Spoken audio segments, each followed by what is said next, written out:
नमस्कार, मी आहे पूजा. तुम्हा सगळ्यांचं पूजाची दुनिया या माझ्या चॅनलमध्ये खूप खूप स्वागत आहे. आणि कसे आहात तुम्ही सगळे? मस्त आहात ना? मस्तच असायला हवं. आणि आज आहे सुट्टीचा दिवस म्हणजे रविवार. त्यामुळे म्हटलं आज मी जाणार आहे इस्कॉनला.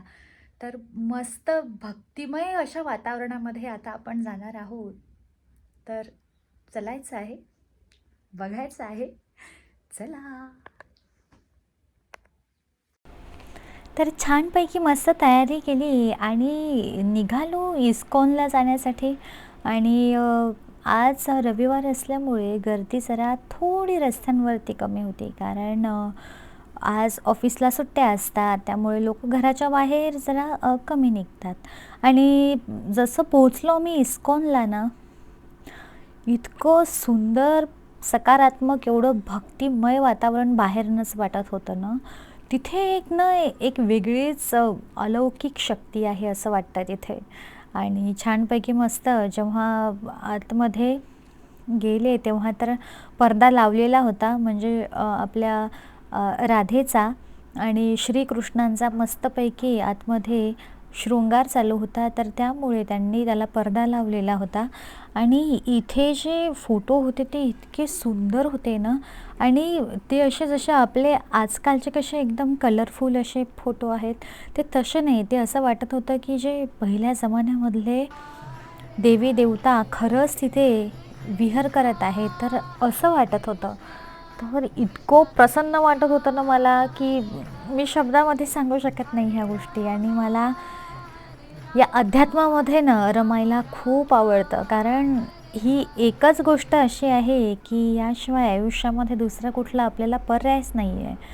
आणि मला इथे तुम्ही जर दिवसभरही बसवून ठेवलं ना, तरी मी इथे निश्चिंत राहू शकते. मी लवकर म्हणणार पण नाही मला घरी घेऊन चला, कारण माझं मन फार रमतं या ईश्वराच्या चरणाशी.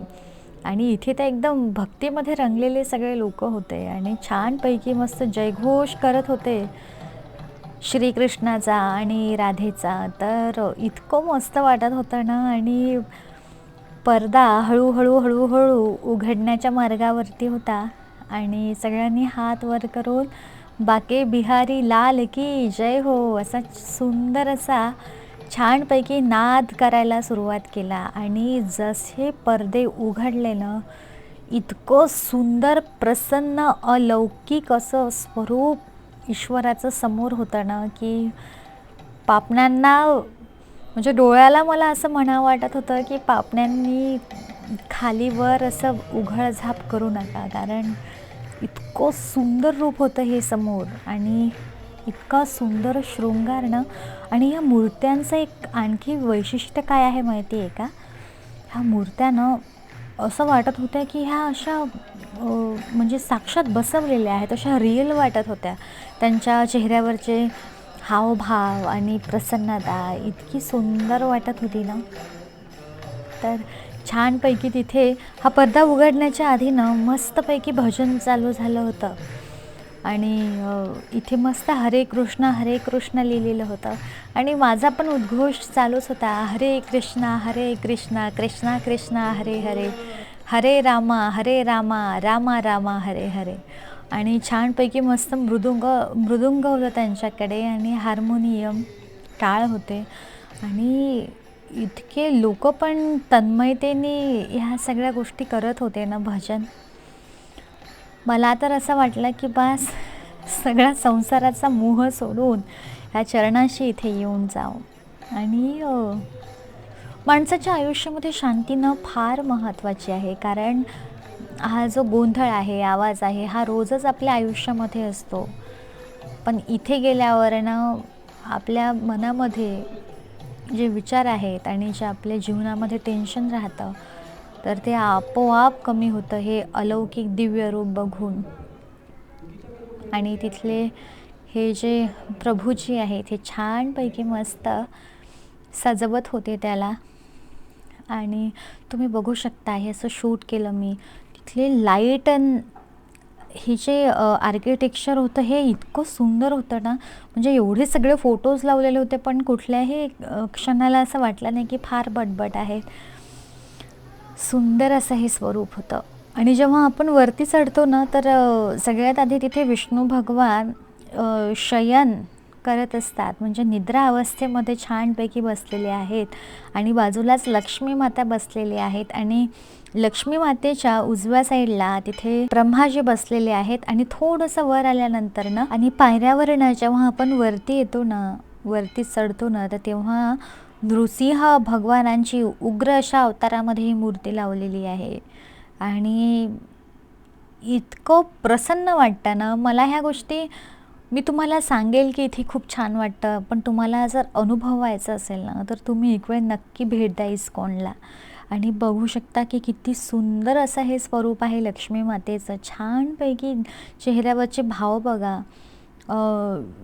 श्री विष्णूंच्या चेहऱ्यावरचे तुम्ही भाव बघू शकता. असं वाटलं की साक्षात तिथे स्वयं भगवान अवतरित झालेले आहेत आणि निद्रा अवस्थेत निद्रा घेत आहेत.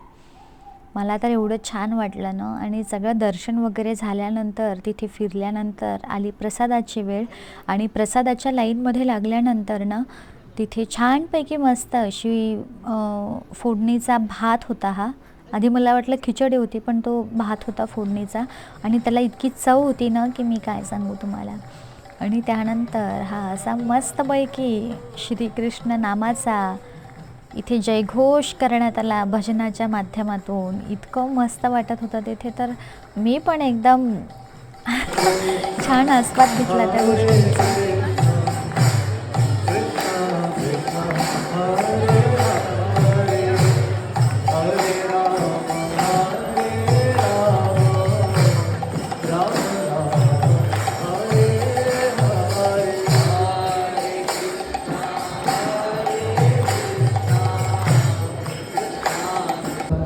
आणि तिथे ना ह्या सगळ्या गोष्टी झाल्यानंतर एक प्रभूजी आले होते आणि त्यांनी गीतेबद्दल माहिती दिली, भगवद्गीतेबद्दल. आणि एक भगवद्गीतेचा दिवससुद्धा असतो. त्यांनी विचारला की कोणाकोणाला माहिती आहे का.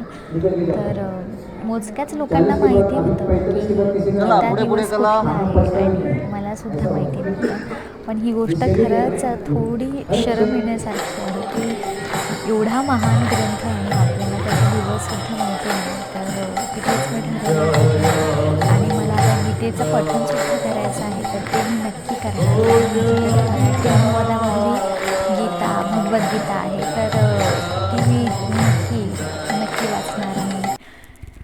आणि तिथे गेल्यानंतर ना मी ठरवलं की जो माझा नवीन वर्षाचा जो दिवस आहे ना, मी तिथून छानपैकी श्रीकृष्णाच्या चरणी मस्तपैकी नमन करून माझ्या नवीन वर्षाचा दिवस तिथे मी घालवणार आहे.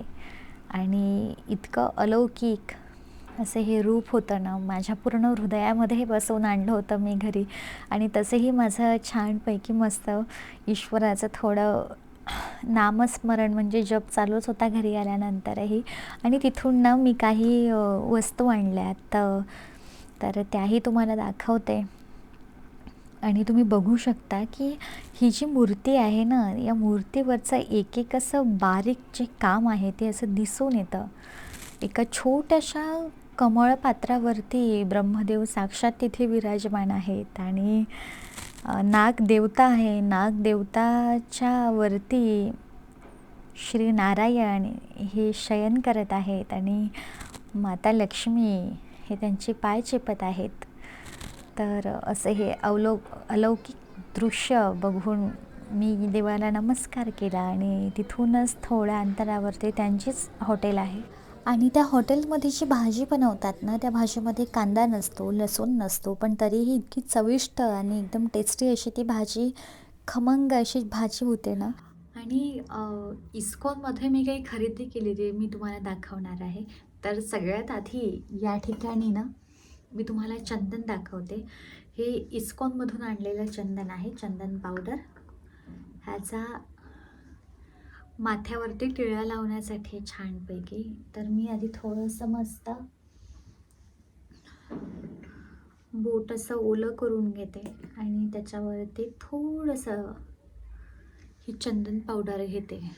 तुम्ही बघू शकता त्याच्यामध्ये थोडं पाणी ॲड करते, जेवढं मला हवं तेवढं. आणि याचा सुगंध इतका मस्त आहे ना, की एकदम प्रसन्न होऊन जातं. आणि चंदन हे थंड प्रकृतीचं आहे, तर त्यामुळे चंदन हे आपण इथे मध्ये कपाळाच्या मध्ये लावत असतो, कारण याच्यामध्ये थंडावा असल्यामुळं हे आपल्याला सुद्धा आपलं मन शांत करण्यासाठी चंदनाचा उपयोग होतो. आणि असं मस्त या ठिकाणी मी हे चंदन लावून घेतलेलं आहे. तुम्ही बघू शकता, असं छान लांब टिळा लावल्यानंतर ना मला आवडतो हा. आणि 5-10 मिनिट असं होऊन जातं ना, की असं वाटत आहे की आपल्या कपाळावरती काहीतरी असं थंड थंड लागत आहे. तर आवडतं मला चंदन. तर मस्तपैकी असा लांब असा टिळा लावून घेतलेला आहे. आणि केस थोडी मेसी आहेत माझे, त्यामुळं केसांकडे दुर्लक्ष करा. आणि छान या चंदनाच्या मधोमध ना मी मस्त असा हा कुंकवाचा टिळा लावते, कारण मला आवडते. आणि ते म्हणतात ना, खरंच आपल्या ज्या आधीच्या परंपरा होत्या ना, तर त्याच्यामध्ये काहीतरी शास्त्र दडलेलं असायचं. आणि तुम्ही बघा की साधा आपण अ, तसं आपलं कपाळ बघा, की ज्यावेळेस आपण काही लावलेलं नसतं कपाळावरती आणि असं आपण लावल्यानंतर म्हणजे कुंकू म्हणा किंवा टिकले म्हणा, समोरच्या व्यक्तीने जर आपल्याला बघितलं ना, तर पहिलं लक्ष ते सरळ इथे जातं. कारण लक्ष वेधक असतात. हे जे गंधक आहे, कुंकू आहे, ह्या गोष्टी समोरच्याचं लक्ष वेधून घेतात. आणि इथे आपलं आज्ञाचक्र असते, तर त्यामुळे ते चक्राचा चक्र समतोल राहण्यासाठी सुद्धा हे अशा टिळा लावतात हा, असं काही काही ठिकाणी मांडलं जातं. तर छानपैकी मस्त असा टिळा लावून घेतलेला आहे मी. हा बघू शकता तुम्ही. आणि त्यानंतर ही माळ आणली मी इस्कॉनमधूनच. आणि या माळेमध्ये मला एक फरक वाटला, जे आपण माळ वापरतो ना, आपली जी कुठली परंपरा, वारकरी परंपरेमधली जी माळ आहे ना, ती थोडीशी अशी पिवळी येते. आणि ही आहे ना, ही एकदम पांढरी शुभ्र अशी असते. याच्यामध्ये छानपैकी आणखी 3-4 पदरवाली पण होती, पण मला असं थोडं हेच पाहिजे होती, सिंगलवालीच पाहिजे होती, त्यामुळं मस्त मी ही घेतली. आणि त्यानंतर चंदन आणलेत मी. 3चा सेट आणला हा चंदनाचा. हा छानपैकी उगाळून मस्त लावेल. याच्यामध्ये पांढरं चंदन आणि हे केशरी चंदन पण होतं, पण मी हे केशरी घेतलं, कारण पांढरं चंदन जर आपण उगाळून लावलं तर त्याच्यावरती परत मग अष्टगंधक लावा. पण मग म्हटलं हे सरळ हा केशरी चंदनाचा टिका आहे. याचे रेडीमेड टिके पण मिळतात. माझ्याकडे असेल, मी दाखवते. हे असे पण मिळतात, पण मला असं या चंदनाचे जे आपण उगाळून लावतो तसं पाहिजे नव्हतं, त्याच्यामुळं मी हे आणलं. तर अशी छानपैकी मस्त इस्कॉनला मी खरेदी केली आणि खरंच इतकं छान वाटलं ना तिथे जाऊन. एक वेगळंच असं वाटत आहे की बाकी बिहारी परत बोलावतीलच आणि परत मी तिथे जाणारच, कारण मनःशांती सगळ्यात महत्त्वाची आहे. तुमच्याकडे सगळ्या गोष्टी असल्या आणि जर मनःशांती नसली ना, किंवा सगळ्या गोष्टी असून नसल्यासारख्या होतात, तर त्यामुळे सगळ्यात आधी महत्त्वाची म्हणजे ती मनाची शांती.